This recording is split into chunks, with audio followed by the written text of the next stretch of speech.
Então, pela virtude do Espírito, voltou Jesus para a Galiléia, e a sua fama correu por todas as terras em derredor, e ensinava nas suas sinagogas, e por todos era louvado. E chegando a Nazaré, onde fora criado, entrou num dia de sábado, segundo o seu costume, na sinagoga, e levantou-se para ler. E foi-lhe dado o livro do profeta Isaías, e quando abriu o livro, achou o lugar em que estava escrito: O Espírito do Senhor é sobre mim, pois que me ungiu para evangelizar os pobres, enviou-me a curar os quebrantados do coração e a pregoar liberdade aos cativos e dar vista aos cegos, e pôr em liberdade os oprimidos e anunciar o ano aceitável do Senhor.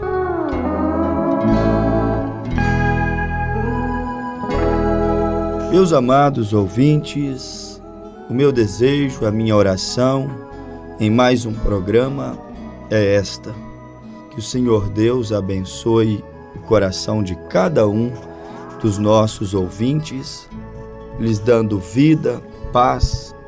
É a nossa oração. Acreditamos nós que a palavra de Deus, ao ser pregada, ela tem tudo isso para aquele que com temor, com reverência, com respeito a ouve. E hoje nós estamos aqui com a Bíblia aberta, citada no livro de São Lucas, capítulo 4, versículo 14, onde a Bíblia Sagrada nos falou sobre quando o Senhor Jesus, pela virtude do Espírito Santo, guiado por Deus, esse é o bom filho, sempre guiado pelo Pai. Ele, guiado pelo Espírito, voltou para a Galiléia, e a Bíblia diz que a sua fama correu por todas as terras em derredor. Todos queriam ouvir falar dele, queriam conhecê-lo. Sua fama, os seus feitos, o que ele fazia, suas palavras, o que ele ensinava, estas coisas foram longe. E a Bíblia diz que o Senhor Jesus, então, foi em um dia de sábado à sinagoga, e quando ele chegou ali em Nazaré, aonde ele fora criado, a Bíblia destaca isso, era dia de sábado quando ele entrou na sinagoga, como era de costume. Eles apenas cultuavam no sábado, antes da morte, sepultamento e ressurreição de Cristo. O sábado era o dia em que eles se reuniam. E assim que ele chegou, logo após o culto começar, foi-lhe dado a escritura no livro do profeta Isaías, para que ele pudesse ler. E ele leu justamente aonde a Bíblia falava ao seu respeito, que o Espírito do Senhor estava sobre ele, pois o Senhor o havia ungido para evangelizar os pobres, para curar os quebrantados do coração, para apregoar liberdade aos cativos, para dar vista aos cegos, para pôr em liberdade os oprimidos e anunciar o ano aceitável do Senhor. Ele leu a Bíblia exatamente aonde ela dava uma profecia acerca da sua pessoa. E Jesus leu e ele mesmo disse: hoje tem se cumprido esta profecia diante dos vossos olhos. Jesus identificou na Bíblia a profecia que estava se cumprindo no seu dia. Já pensou você sobre isso? A Bíblia, sabemos que ela é um livro de profecias. Você já imaginou, já pensou que neste livro de profecias, a Bíblia Sagrada, há muitas profecias que já se cumpriram, ficaram no passado, virou história. Há outras que ainda estão por se cumprir, está no futuro, mas há muitas que estão se cumprindo. E o ser humano, quando se trata das coisas de Deus, e mesmo muitas coisas naturais, ele é assim, ele é tardo de coração.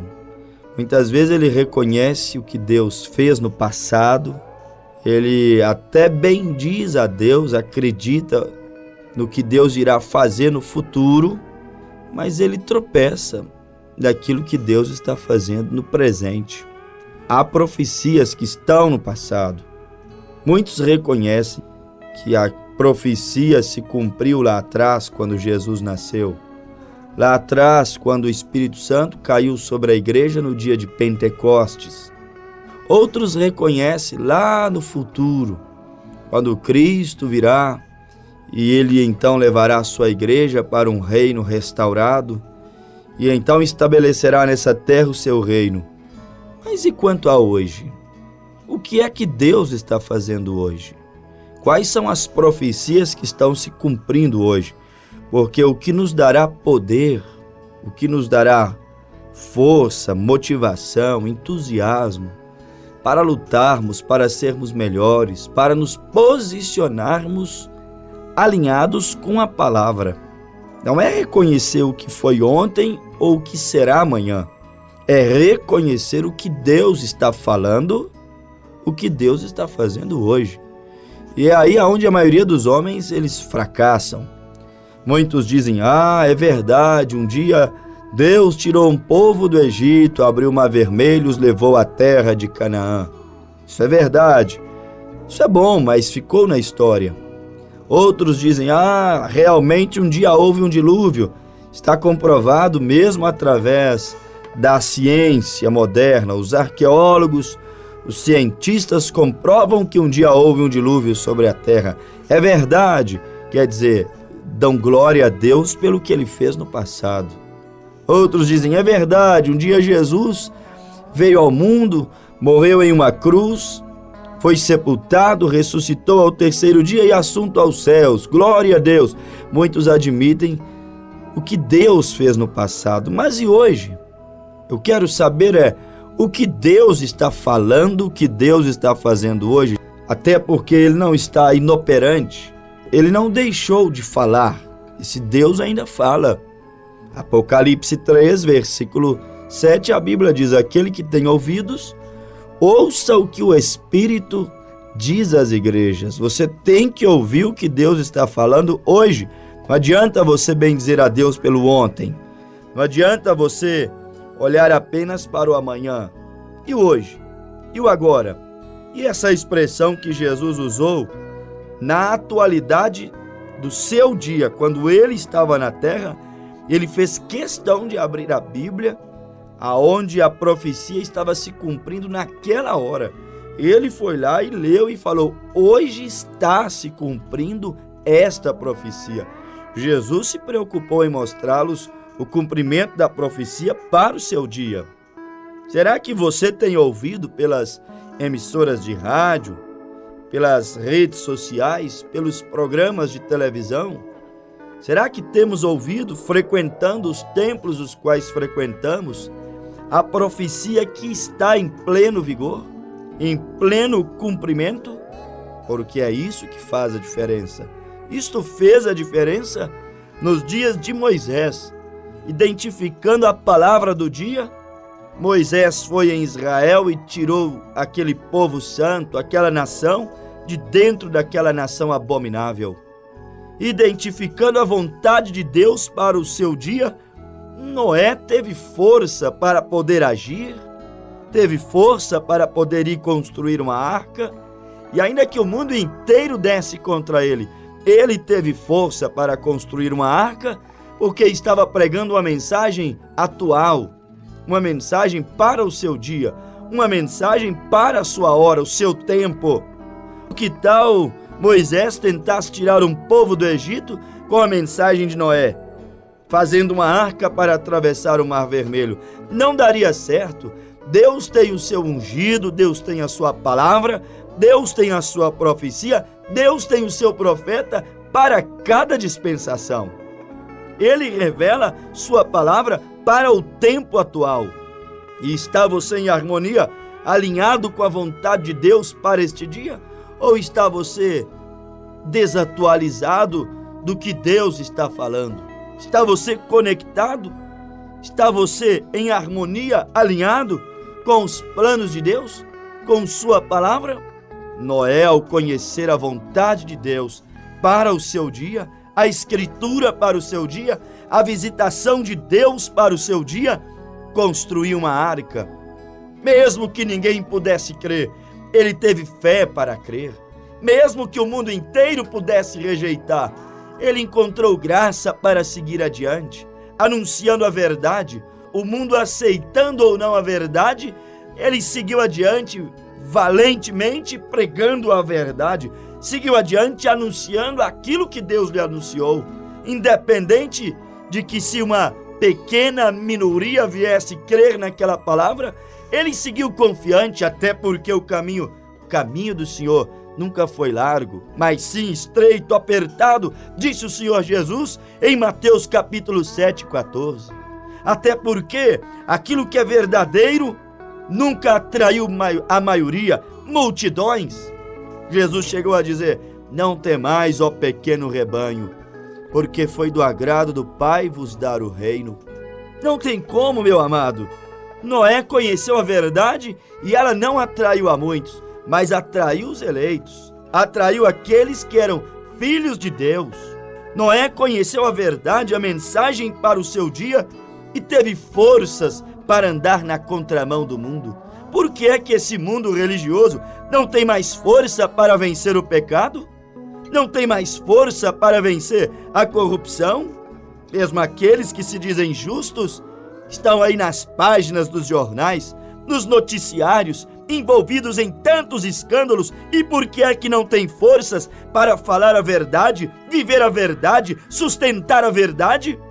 Porque somente a palavra do dia, a escritura do dia, hoje tem se cumprido essa escritura, é o que pode fortalecer, é o que pode fazer aquilo ser verdade, aquilo que Paulo disse aos Efésios 6:10, fortalecei-vos, pois, do Senhor. A única coisa que pode fortalecer é o pão vivo que desceu do céu para aquele dia, para aquela hora, não o maná da antiguidade, do ontem, da era passada, mas o maná do dia, o pão do dia. O alimento que você comeu ontem, ele te deu as substâncias para ontem, as proteínas necessárias para ontem, os nutrientes para ontem, mas hoje você tem que comer uma nova refeição. Não importando que seja o mesmo prato de ontem, mas desde que seja feito hoje para não ir perdendo os seus nutrientes, suas proteínas, suas vitaminas, você tem que alimentar-se daquilo que Deus está fazendo. Moisés teve autoridade, coragem, o homem de difícil fala, como diz a Bíblia, o homem que saiu fugitivo do Egito, encontrou coragem para voltar e pregar contra a maior nação que existia naqueles dias, a mais temida pela terra, mas ele encontrou forças para pregar uma mensagem, para libertar um povo, para andar na contramão daquele mundo. E Hebreus 11 diz que ele rejeitou ser chamado filho da filha de Faraó e veio sofrer a vergonha, viver a perseguição, o sofrimento com os poucos desprezados do Senhor. E por que essa escolha? E por que é que ele deixou o palácio de Faraó?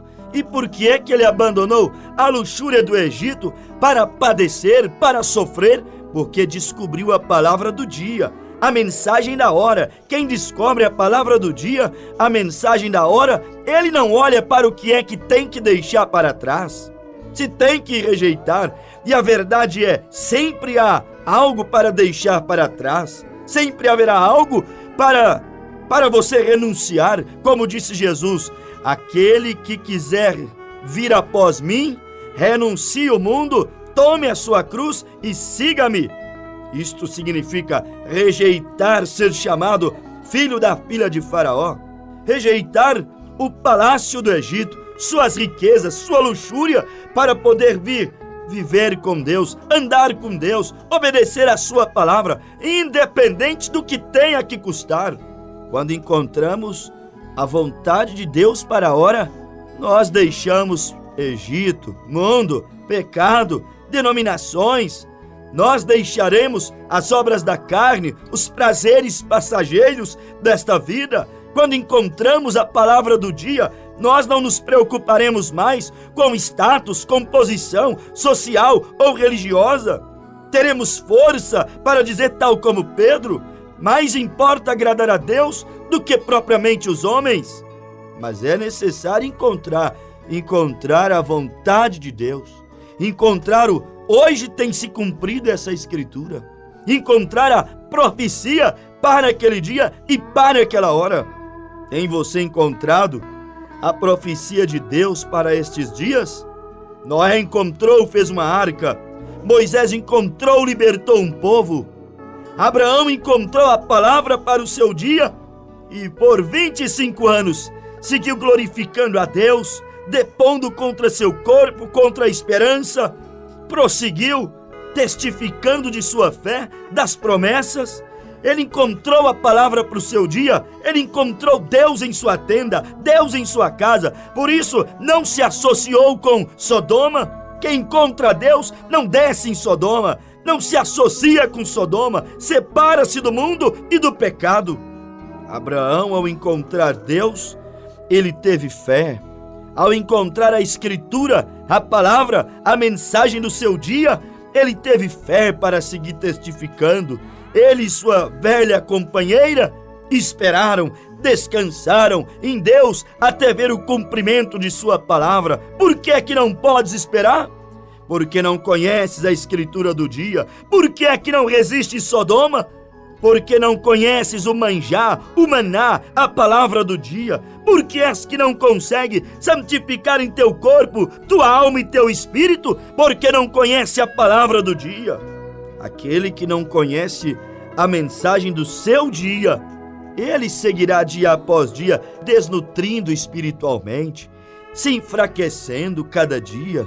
Ao invés de crescer espiritualmente, seguirá diminuindo, atrofiando. Não é o que está acontecendo com o mundo religioso? Cada dia mais doente, mais desidratado. Podemos dizer sim, um mundo religioso que vive uma profunda anemia espiritual. Por quê? Porque não se alimenta do manjar do dia.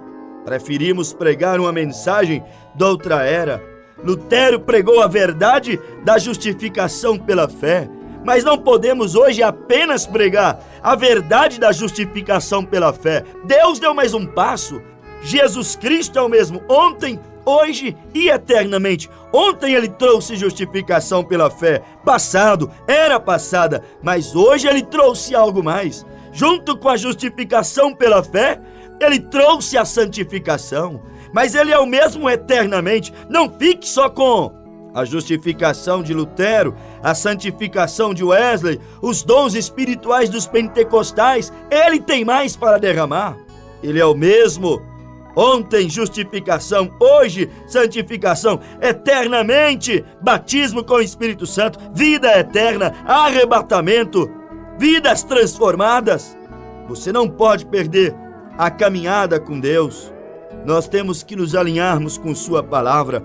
Ontem, justificação pela fé, a era de Sardes com Lutero. No passado teve Wesley, a era de Filadélfia com santificação. Nesta era de Laodiceia, quando Deus derramou os dons pentecostais na rua Azusa, através de Seymour, em Los Angeles, os dons espirituais fizeram uma grande obra, mas você não pode parar só com os dons espirituais, com as boas dádivas, com as bênçãos. Há mais de Deus ainda no cristianismo, há mais de Deus em sua palavra. Ontem Deus cumpriu sua escritura, para Seymour derramou os dons pentecostais, mas hoje Deus ainda está fazendo algo. Hoje ainda há uma profecia que está se cumprindo. Você pode não saber, meu amado ouvinte, mas Deus tem prometido, em Mateus capítulo 17, versículo 11, enviar uma mensagem nesta terra, um ministério nessa terra, que aprove Deus, agradou a Deus também chamá-lo de ministério de Elias, como chamou Eliseu de Elias, João Batista de Elias. Aprove Deus chamar o ministério que ele enviaria antes do arrebatamento também de Elias. Mateus 17, 11. Elias virá primeiro e restaurará todas as coisas. Elias de hoje, Elias dessa era, Elias deste dia, uma mensagem diferenciada. Não João Batista, porque João Batista havia morrido no capítulo 14 de São Mateus. E no capítulo 17, Jesus prometeu um Elias para restaurar. João Batista não havia vindo para restaurar, mas o Elias dessa era, sim, este Jesus diz que viria para restaurar o batismo que a igreja perdeu ao longo das eras, deixando a prática cristã do batismo em nome de Jesus Cristo. Agora Elias veio para colocá-lo nos devidos lugares. Abandonaram a crença em um só Deus na divindade, mas Deus enviou Elias para restaurar, chamar o povo para a crença em um único e verdadeiro Deus, que se revelou na pessoa de Jesus Cristo, aquele que morreu, foi sepultado e ressuscitou ao terceiro dia. Elias veio para restaurar. A igreja ao longo das eras perdeu a sua forma, sua casca, sua aparência também de cristianismo, mas a mensagem de Elias veio para nos restaurar. Em nosso interior, nossas raízes, a limpeza de dentro para fora, mas também em nosso exterior, porque tal como somos por dentro, também somos por fora. Se exteriorizará aquilo que temos por dentro.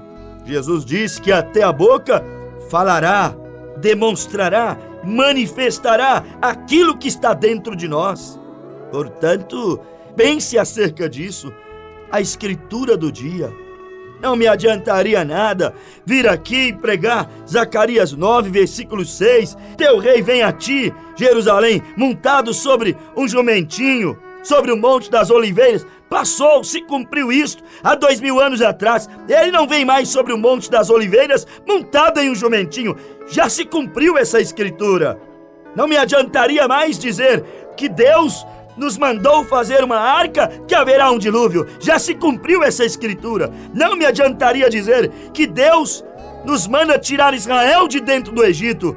Israel não é mais escravo de Faraó, do Egito. Já se cumpriu essa escritura. Não me adiantaria mais dizer, meus amados ouvintes, que João Batista viria para precursar a primeira vinda do Senhor. Porque João Batista já veio, já precursou e já foi e já está esperando na economia de Deus. Eu tenho que pregar o que Deus está fazendo hoje, o que Deus está prometendo hoje. Deus prometeu hoje uma mensagem de restauração, uma mensagem de revelação de toda a palavra. Apocalipse 17. Mas nos dias da voz do sétimo anjo, quando ele tocar sua trombeta, cumprir-se-á o segredo de Deus, como anunciou os seus servos, os profetas. Deus prometeu um mensageiro na sétima e última era da igreja, a era de Laodiceia. Apocalipse capítulo 3, versículo 15 ao 20 está ali o retrato da era que vivemos. E Deus em Apocalipse 17 promete um anjo à sétima era da igreja. Apocalipse capítulo 1, versículo 20. A Bíblia diz que o Cordeiro tem 7 pontas e 7 estrelas. E a Escritura diz que aquelas 7 pontas, 7 cartiçais, são as 7 eras da igreja. Aquelas 7 estrelas são os 7 anjos das 7 eras da igreja. Aqueles 7 anjos são 7 mensageiros. Deus enviou ao longo das 7 eras gentílicas da igreja, após ele trabalhar com os judeus, veio trabalhar com as nações das quais fazemos parte. E ele enviou um Paulo, mensageiro da primeira era. Ele enviou Irineu, mensageiro da segunda era. Ele enviou Columba, ele enviou Lutero, ele enviou Martim, ele enviou Wesley. E agora, por último, ele tem enviado William Branham, um mensageiro também, o qual cremos que veio no espírito e virtude também de Elias, por conta do teor da sua mensagem, que veio restaurando, que veio revelando, que veio nos chamando não a entrarmos em Sodoma, mas a sair de Sodoma, que veio nos chamando para vivermos mais perto de Jesus Cristo, que veio nos chamando para crermos em um único e verdadeiro Deus que se revelou em Jesus Cristo, que veio nos revelando que o nome do Pai, do Filho e do Espírito Santo é Senhor Jesus Cristo, que veio mostrando para nós que Cristo está chegando. A qualquer momento Ele aparecerá para aqueles que o aguardam, o esperam, estão se preparando para a sua segunda vinda. Uma mensagem de restauração, posicionamento, coloca o homem na posição de homem, a mulher cristã na posição de mulher cristã. Uma mensagem que mostra para nós qual é a verdadeira adoração, adoração em espírito e em verdade, à luz da palavra. Você precisa conhecer a escritura do seu dia. Leia a Bíblia, no capítulo 4, versículo 5 de Malaquias. Eis que vos envio o profeta Elias, antes que venha o dia grande e terrível do Senhor, e converterá o coração dos pais aos filhos e dos filhos aos seus pais, para que eu não venha e fira a terra com maldição. Deus prometeu enviar Elias nessa era para converter o coração dos filhos aos pais. Que filhos? Nós, cristãos, aos nossos pais apostólicos, aqueles cristãos primitivos que lançaram ali o fundamento e nós estamos edificando sobre o fundamento que eles lançaram. A mensagem de Deus veio nesta era para nos levar de volta à fé primitiva, à era apostólica, aos primeiros dias do cristianismo, quando a igreja cria em apenas um Deus, na pessoa de Cristo, cria apenas em um batismo como eles professavam. Efésios 4, uma só fé, um só batismo, um só Senhor. E esse único batismo era realizado em nome do Senhor Jesus Cristo, como encontramos em todo o livro de Atos dos Apóstolos, Atos 2:38, quase 3.000 almas batizadas em nome de Jesus Cristo. Atos 4:12, o nome de Jesus Cristo, único nome salvífico. Atos 8:16, Filipe batiza o eunuco em nome de Jesus Cristo. Atos capítulo 10, versículo 1 ao 47, Pedro batiza Cornélio e toda a sua casa gentílica em nome de Jesus Cristo. Atos capítulo de número 19, Paulo batiza os discípulos de João Batista em nome de Jesus Cristo. Atos 22:16, Paulo dá o seu testemunho que por Ananias ele foi batizado em nome de Jesus Cristo. Essa prática em 325 de Niceia deixou de ser praticada, mas Deus tem enviado uma mensagem de restauração, mensagem que está clamando. Apocalipse 18:4, e do céu ouvi uma outra voz, outra mensagem, a voz de um anjo, clamando: sai dela, povo meu, sai da Babilônia, sai de Sodoma, sai do Egito, sai dela, povo meu, para que não incorras nas suas transgressões e para que as pragas que há de vir sobre ela não recaia sobre ti também. Sai dela, povo meu. Uma mensagem de Deus te chamando a voltar. Voltem à palavra, voltem à Bíblia, voltem ao Pentecostes, volte ao batismo em nome de Jesus Cristo, volte à crença em um único e verdadeiro Deus, volte à doutrina da santidade no corpo, na alma e no espírito. Voltemos ao verdadeiro batismo do Espírito Santo, mas que realmente mudava, transformava a vida daquele que o recebia. Hoje tem se cumprido estas escrituras. Malaquias 4, a Bíblia diz: eis que vos envio o profeta Elias. Mateus 17:11, Elias virá primeiro e restaurará todas as coisas. Apocalipse 10:7, mas nos dias da voz do sétimo anjo, quando ele tocar sua trombeta, cumprir-se-á o segredo de Deus, conforme anunciou aos seus servos os profetas. E digo mais, Ezequiel 2:5, a Bíblia diz: e eles quer ouçam, quer deixem de ouvir, mas um dia saberão, esteve no meio deles um profeta. Receba, meu amigo, a mensagem da hora, do seu dia, da sua era. Deus tem enviado um verdadeiro mensageiro, pregoeiro, precursor da sua segunda vinda. Vem crer nisto. Isso te fortificará, te abençoará. Isto te elevará para mais perto de Jesus Cristo. Em nome de Jesus, que Ele te cure, te abençoe e abra os teus olhos para compreender as Escrituras. Amém, Senhor.